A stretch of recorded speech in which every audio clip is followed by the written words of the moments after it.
এমন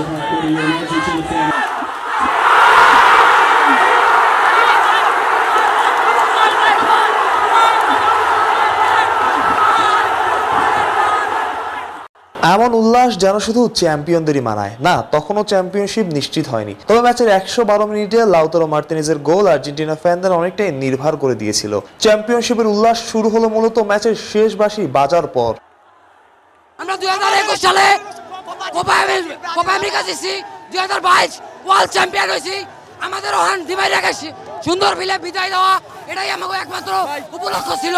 আমরা সুন্দর বিলে বিদায় দিতে ভালো লাগতেছে, অনেক মজা লাগতেছে। আমরা কাপ নিবো, আমরা ডিমারিয়ারে হাসি মুখে বিদায় দিব ইনশাআল্লাহ। আমরা স্বপ্ন সফল হয়েছে, আমরা ডিমারিয়ারে হাসি মুখে বিদায় দিতে পারতেছি। আমাদের লিওনেল মেসি উঠে যাওয়ার পরে আমরা তারপরও হতবাক হই নাই, কিন্তু লিও মেসি আমাদের ডিমারিয়া ফুল ম্যাচ অবশ্যই দেখতে চাই মেসি কি দেখতে চাই 26 বিশ্বকাপ মেসি ম্যাটলাইফ মাঠে যে ফাইনাল বিশ্বকাপ অনুষ্ঠিত হবে ওইটা একমাত্র মেসির হাতে দেখতে চাই। আমরা 26 বিশ্বকাপ মেসির হাতে দেখতে চাই। 2 বছর 4টা কাপ এটা কেউ ঠেকাতে পারবে না, এটা আর্জেন্টিনাই পেরেছে। প্রত্যাশা ছিল মার্টিনেজ গোল পাবে, ঠিক মার্টিনেজের গোল দিছে। 2024 চ্যাম্পিয়ন আর্জেন্টিনা, খেলা জিতো না জিতো হৃদয়ে মেসি থাকবে। মেসির কাছে যে আশা ছিল তার চেয়ে বেশি দিছে। ডু অর ডাই ম্যাচ যেভাবে কামব্যাক করছে আমাদের হতাশ করা নাই। Vamos Argentina. অসাধারণ ফিলিংস, অসাধারণ।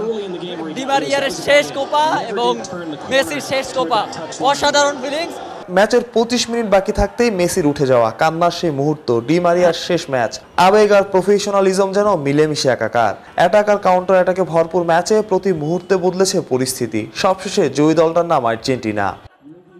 একটা ট্রফির জন্য যুগের পর যুগ অপেক্ষা, সেই আর্জেন্টিনা এখন টানা 2 কোপার চ্যাম্পিয়ন, মাঝে বিশ্বকাপ, আর কি চাই। মাহফুজ প্রত্যয়, অলরাউন্ডার।